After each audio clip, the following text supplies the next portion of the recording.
Halo teman Rory, balik lagi di obrolan Rory. Nah seperti biasa sebelum syuting saya pengen ngasih tahu bahwa kita semua sudah tes antigen, hasilnya non reaktif. Teman-teman di studio juga udah ngelakuin protokol kesehatan yang ketat, jaga jarak, pakai masker. Jadi insya Allah hari ini syutingnya aman. Nah hari ini kita kehadiran seorang tamu, dia adalah mantan atlet tinju legendaris Indonesia. Bayangin aja nih, sosok beliau adalah yang pertama menjuarai kejuaraan tinju internasional asal Indonesia. Tapi kehidupannya berbalik 180 derajat di kehidupan tua dia. Ini ironis banget karena dia justru sempat jadi office boy selama beberapa tahun. Tapi sekarang kehidupannya ya alhamdulillah balik lagi jadi lebih baik. Nah siapa dia? Dia adalah seorang petinju hebat namanya Elias Pikal. Kita lihat dulu siapa sebenarnya Elias Pikal. Hai teman Rory, hari ini bintang tamu saya merupakan seorang legend. Petinju Indonesia yang mendunia. Nah, ia merupakan petinju pertama dari Indonesia yang berhasil meraih gelar juara dunia di era 80-an. Ya, dia adalah Elias Pikal. Banyak prestasi yang telah diraih oleh pria berdarah Ambon ini. Salah satunya, ia berhasil merebut gelar juara IBF kelas bantam junior dengan mengalahkan petinju asal Korea yang bernama Chun Jo-do. Sebutan The X-Socket melekat pada Elias Pikal karena uppercut serta jab kirinya yang terkenal cepat dan kuat. Lalu gimana ya kehidupannya saat ini? Mau tahu kisah selengkapnya? Yuk saksikan obrolan Rory berikut ini.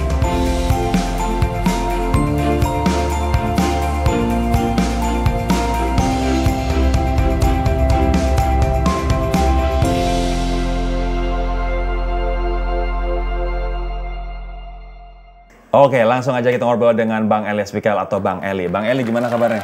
Baik saja. Bang Eli, aku terakhir ketemu Abang, wawancara Abang di kantor KONI tahun 2010, Abang lagi ngepel lantai. Ya. Hari ini Abang masih jadi OB nggak? Enggak, saya. Udah nggak jadi OB? Ya. Berarti terakhir jadi OB tahun berapa, Bang? 2006. 2006? Ya. 2006 itu mulai jadi OB, terus waktu saya wawancara dulu 2010 sempat masih jadi OB, tapi sekarang udah nggak lagi ya? Sudah nggak lagi. Sekarang sibuk apa Bang Eli? Saya tidak apa-apa, cuma di rumah. Di rumah aja? Ya, latihan, olahraga pagi. Oke. Tapi dengar-dengar katanya kerja di KONI juga? Saya memang di KONI. Jadi apa sekarang? Saya sebagai mata usaha di KONI, sebagai karyawan. Sebagai karyawan di KONI sekarang. Bang Eli, aku pengen tanya sih dulu masa kecil waktu mulai tinju gitu. Gimana awalnya tertarik sama tinju? Ceritanya gimana tuh? Cerita saya tuh memang dulu saya cita-cita menjadi petinju karena saya dari kecil sudah bandel. Sudah bandel? Ya. Ngapain aja bandelnya? Itu gara-gara kita main kelereng, mau cari berantem sama mereka. Mereka tidak mau baik, saya malah berkelahi sama mereka juga. Abang gebukin tuh teman-teman main kelereng? Iya, waktu masih sekolah-sekolah itu, masih di SD. SD kan dulu masih main kelereng. Digebukin terus abang menang? Sampai saya menang, dia kalah, dia marah lagi. Wah, ini berarti bandel banget masa kecilnya Bang Eli ini. Terus dari bandel itu, suka tinju itu, terus gimana akhirnya jadi petinju? Karena saya bandel, saya sering dapat pukul dari orang tua. Karena saya bilang kalau saya tiap hari kalau dapat pukul begini, lebih saya jadi petinju aja daripada mau saya dipakai orang terus-terus di sekolah. Terpaksa saya masuk saya mulai ikut latihan tinju. Orang tua tahun berapa tuh? Masih tahun, saya umur masih 10 tahun. Wah, 10 tahun doyan berantem. Lalu berantem tuh masih ingat itu 10 tahun tuh. Langsung saya mulai berlatih tahun 70. Saya mulai ikut berlatih tinju tahun 70. Itu emang abang berlatih tinju orang tua setuju? Orang tua gak mau. Tapi saudaranya mau. Daripada saya pandai-pandai begitu, lebih kasih dia petinju aja daripada. Nah sudah kakaknya bilang, ya mama bilang terserah. Lalu mama bilang, kamu ada masih kecil mau lawan orang besar-besar, Saya bilang coba dulu Pak. Langsung saya bilang nanti Mama lihat aja. Oh. Saya berjuang betul-betul bagi saya untuk nanti Mama lihat kalau sampai saya berhasil pasti Mama saya angkat bawa ke Jakarta. Dan akhirnya berhasil juga. Tapi ngomong-ngomong dulu katanya terinspirasi banget sama petinju Muhammad Ali.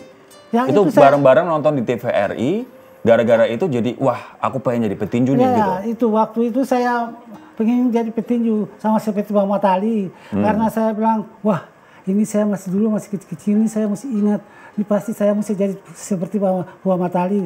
Harus itu saya bilang pasti saya mesti jadi petinju seperti Muhammad Ali. Wow. Ya, itu yang saya cinta-cinta Muhammad Ali. Habis petinju dulu tidak ada yang seperti Muhammad Ali.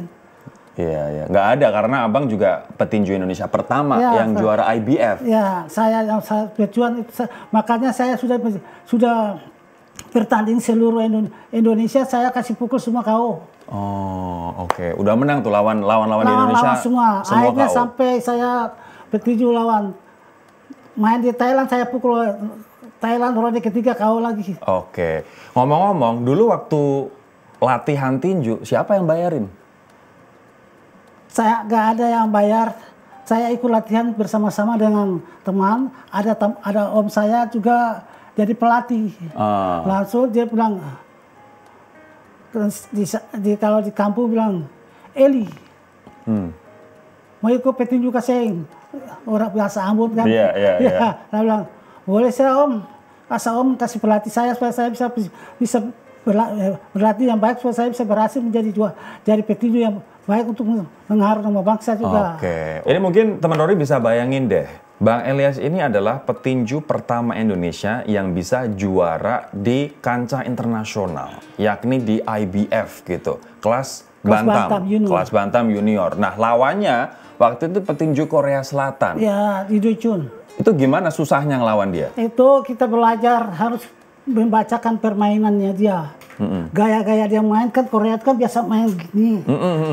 Nah saya kalau main saya kayak begini sudah dari dulu saya sudah pernah main di Korea amatir, saya pukul Korea kau terus waktu dia amatir. Oh jadi dia tekniknya biasa aja nih. Biasa aja. Tapi dia main kayak power. Oke, yuk kita cobain, kita praktek yuk. Ini ngomong-ngomong ini adalah sabuknya yang lawan Judo Chun itu. Iya. Wah ini ternyata berat juga nih.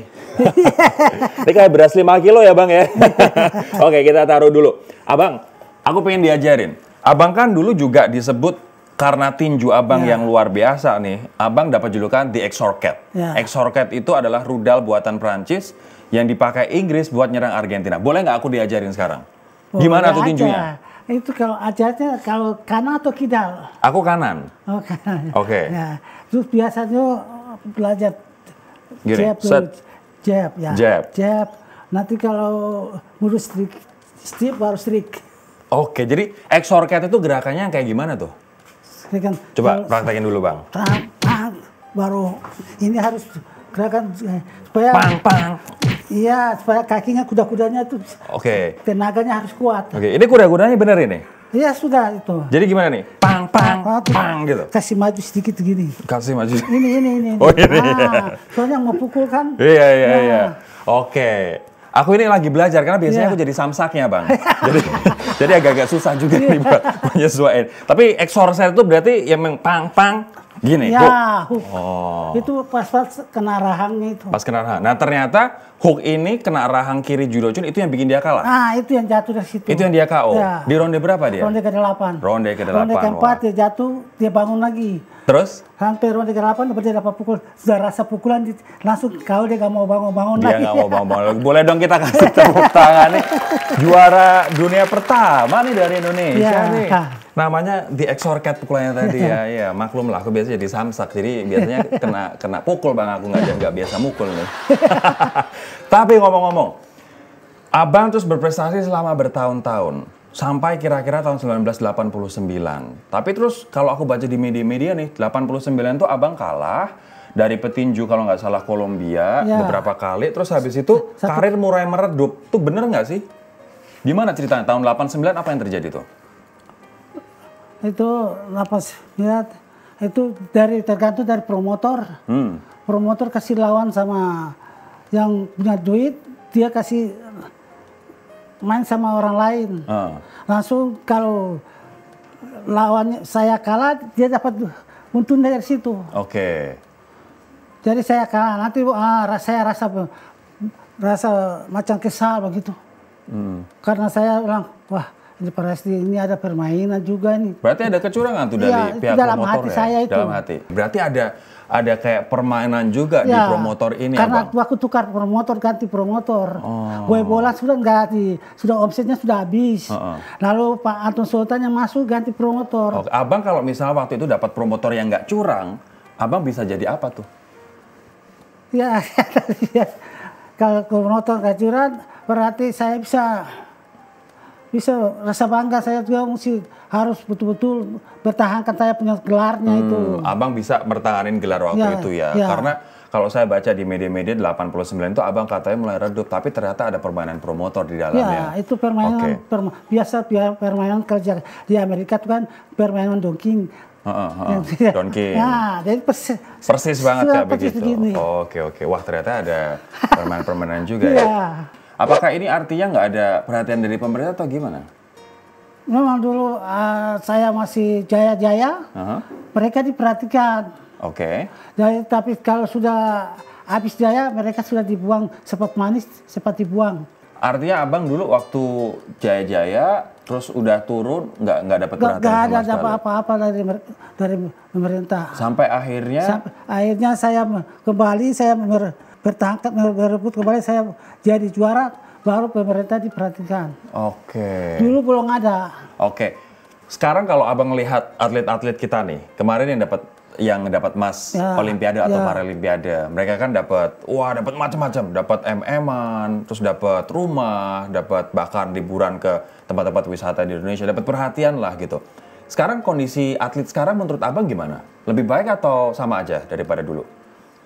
Kalau sekarang memang sudah bagus, tapi dulu gak ada yang diperhatikan. Orang sudah dapat emas, dapat ini, gak ada yang diperhatikan untuk masa depan kami yang juara. Pasti seperti saya. Saya sudah juara sudah beberapa kali, kok nggak ada diperhatikan. Kenapa sampai saya bisa tidak punya pekerjaan, bisa berjalan di mana-mana sama teman-teman. Oke. Artinya dulu memang nggak diperhatikan. Dulu pernah nggak waktu setelah Abang nggak dapat pekerjaan gitu, Abang kan seorang atlet kelas dunia ini. Dijanjikan sesuatu nggak sama pemerintah waktu itu? Janji, tapi saya dulu nggak ada dapat apa dari pemerintah. Dijanjiin apa? Cuma dulu? janji saja ketemu kasih rumah, mau kasih. Sampai sekarang ini waktu Menteri Adi Hasan. Nah itu sampai sekarang ini saya tidak punya dapat apa-apa dari. Jadi dulu dijanjiin rumah. Terus apa lagi? Pekerjaan nggak ada. Nggak ada juga ya. Jadi rumah, pekerjaan dijanjiin ternyata nggak ada juga. Nggak ada. Dan akhirnya bahkan menjadi office boy di kantor KONI. Abang dulu kalau boleh tahu jadi OB berapa tahun? Ingat nggak? 2 tahun, 3 tahun? Ya 3 tahun lah. 3 tahun ya. Sekarang udah nggak jadi OB lagi. Sudah nggak lagi. Sekarang kalau boleh tahu Bang, Abang penghasilan berapa per bulan? Ya kalau kita pegawai swasta ya terlalu besar lah, biasa-biasa sederhana aja. Dikasih paling tinggi 4 juta. Oke, sebelum kita lanjut ngobrol, kami akan nunjukin foto-foto. Ini adalah petinju-petinju legendaris juga nih. Kita akan tanya ke Bang Eli, kalau misalnya punya kesempatan bertanding melawan mereka, pilih bertanding lawan siapa? Oke, kita akan ke gambar yang pertama nih. Ini ada sang idola Abang, Muhammad Ali, sama yang kanan Mike Tyson. Abang mau pilih mana? Saya pilih Muhammad Ali. Lawan Muhammad Ali? Ntar kalah. Karena saya punya hobi dari pengalaman dia sudah main, tidak ada petinju yang bisa lawan sama Muhammad Ali. Oh, Abang yakin menang nggak lawan Muhammad Ali? Ya, kalau Muhammad Ali kalau saya kelasnya sama, saya bisa main. Tapi kalau kelas tidak sama, ya saya nggak bisa, saya menyerah aja. Oke. Bang, kalau Abang ciri khasnya adalah exorcat, ya kan, hook gitu. Kalau Muhammad Ali ciri khasnya apa? Dia tuh kasih tuh hanya jab strike. Jab strike? Kayak gimana tuh? Kan panjangnya dia. Jadi kalau strike pasti lawannya jatuh. Pasti lawannya KO. Oke, kita ke gambar selanjutnya ya. Mau pilih mana nih antara Manny Pacquiao, dia mau jadi calon presiden nih di Filipina, atau Floyd Mayweather? Pilih lawan mana? Saya pilih Pacquiao. Kenapa? Karena dia punya permainan seperti saya. Karena dia juara, mulai pertama masih udah dia juara terus-terus. Itu permainan kayak abang maksudnya gimana tuh? Tuh dia punya main kayak main tuh, wah kok sama mainnya saya. Stylenya sama? Stylenya sama. Tapi kalau stylenya sama, abang yakin nggak menang lawan dia? Ya memang dia punya kelasnya berat, tapi kalau dia punya kelas tidak, saya bisa lawan juga. Abang bisa lawan. Tidak sama Kida. Oke, kita akan ke gambar selanjutnya. Coba kita lihat bareng-bareng. Chris John, sama-sama juara dunia dari Indonesia, ya kan? Saudara kita nih. Atau Daud Yordan. Mau lawan mana? Saya bilang Chris John. Apa alasannya? Karena dia punya permainannya bagus. Oke, apa yang bikin bagus Chris John, Bang? Itu karena dia punya tekniknya beda-beda dari ini. Kalau orang petinju kalau main banyak power, itu dia punya nilainya di situ. Karena itu Chris John yang menang dari situ. Ciri khasnya Chris John apa? Ya pukul lawannya KO. Abang pernah ketemu sama Chris John? Ya kita berdua tiap hari foto di kantor, dia kan kerja di KONI juga. Oh sama ya. Kalau dia ciri khasnya apa Bang? Pukulan kayak gimana tuh? Ya punya pukulannya jab strike saja. Jab strike? Ya ada hooknya itu. Kalau lawan masuk, kalau salah dia uppercut atau dia hook. Oke, ini kan satu kantor sama Chris John nih di KONI, berarti berkawan baik dong sama dia? Iya, teman. Dia kan sudah cita-cita saya jadi juara dunia, dia cinta juga sponsor sebagai saya lagi. Oh, jadi dia ngidolain abang juga nih. Abang jadi kayak tokoh idola dia buat juara dunia. Wah, luar biasa. Inspirasi Chris John juga ternyata. Saya nanti seperti Elias Pikal nanti. Oh, dia bilang gitu? Iya. Nanti saya cross check ya. Dia beneran pengen jadi Elias Pikal nggak ya? Atau jangan-jangan Bang Eli ngaku-ngaku nih. Oke, wah boleh dong ini kita kasih evaluasi ya Maria.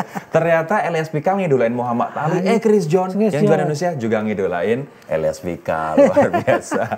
Oke, abang, aku pengen tanya nih, abang kalau misalnya diberi kesempatan sama Tuhan untuk balik ke masa lalu, apa yang pengen abang lakuin?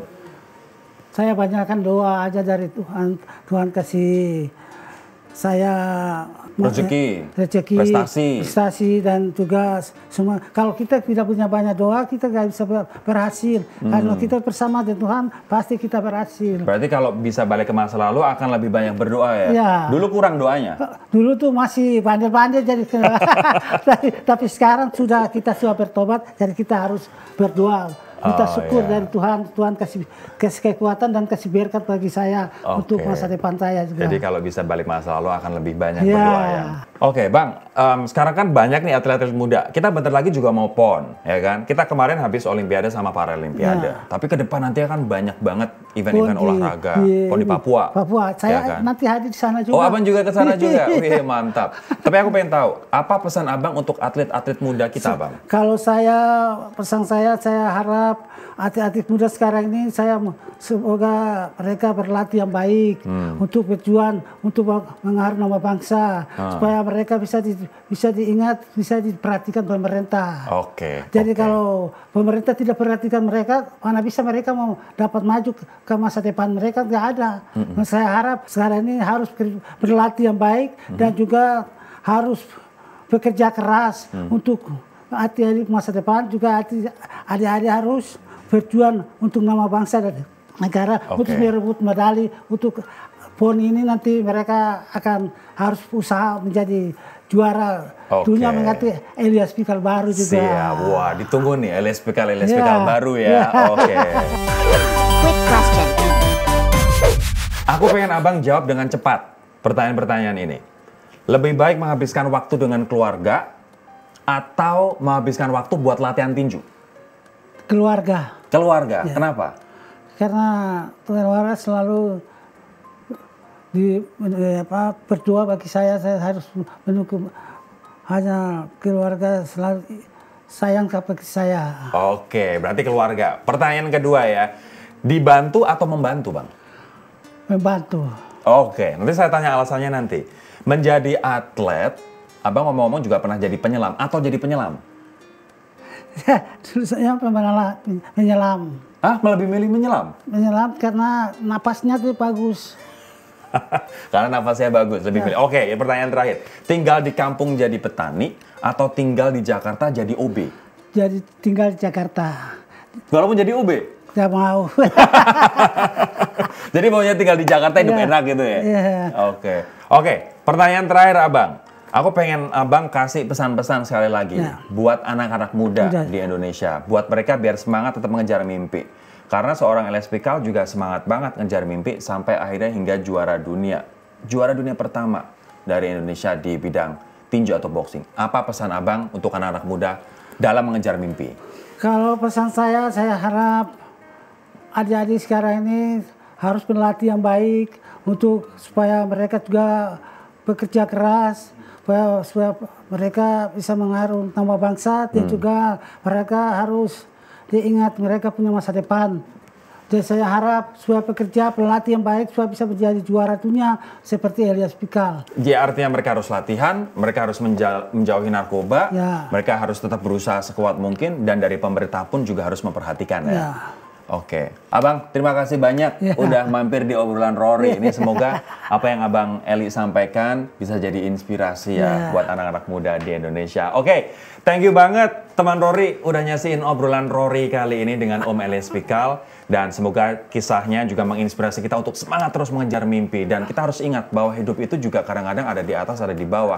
Tapi Bang Eli atau Om Eli bahkan pernah jadi OB, dia tetap tidak pernah putus asa dalam menjalani hidup. Jadi semoga episode kali ini benar-benar menginspirasi dari teman Rory. Oke? Nah, jangan lupa untuk selalu support terus obrolan Rory dengan cara subscribe, like, dan juga share konten-konten positif di MOP Channel khususnya soal obrolan Rory ini. Dan jangan lupa juga untuk download aplikasi MOP Lovers di Play Store bagi pengguna Android dan juga bagi pengguna iOS. Harap bersabar dulu, nanti akan datang gilirannya. Nah, follow juga sosial media kami di Instagram @obrolanrory.mop dan juga tentu saja @MOPchannel tentunya. Saya Rory Alsyari, teman-teman. Thank you banget udah menyaksikan. Kita ketemu lagi di episode berikutnya. Tetap sehat, tetap optimistis. Bye-bye.